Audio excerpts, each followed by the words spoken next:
శ్రీమాత్రే నమః. సౌందర్యలహరి నుండి శ్లోకాలు అర్థాలు చూద్దాము.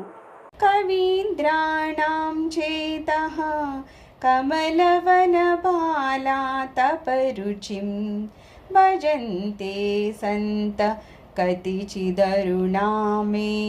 భవతీం విరించి ప్రేయస్య స్తరుణతర శృంగారలహరీ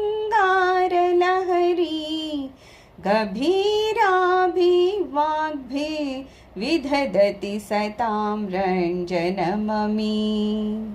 అమ్మవారి పాదాలంట పొద్దున్నే మనము ఆ సూర్యుని చూసామనుకో ఎలా ఉంటుంది, బంగారం లాగా కనిపిస్తుంది కదా.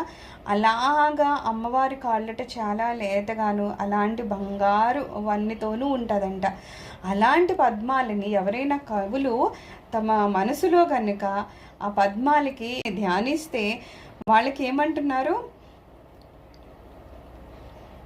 సరస్వతి అమ్మవారి కటాక్షం వలన వాళ్ళు ఎంత శృంగార రసంలో కూడా చాలా ప్రావీణ్యత కలిగి అలాగే కవి సామ్రాజ్యాన్ని కూడా ఏలుతూ ఉన్నా సరే అలాంటి వాళ్ళు కూడా వచ్చేసి ఏం చేస్తారట, ఇతనికి ఇంకా సన్మానించడము చేస్తారంట. అంటే ఒక్కసారి అమ్మవారి పాదాలు పట్టుకుంటే ఆల్రెడీ ఎవరైనా సామ్రాజ్యాన్ని ఏలుతున్నా వాళ్ళని కూడా వీళ్ళు ఏలవచ్చు అని చెప్పడం అన్నమాట. సర్వం శ్రీమాతృచరణారవిందార్పణమస్తు. లోకా సమస్త సుఖినో భవంతు. ఓం శాంతి శాంతి శాంతి.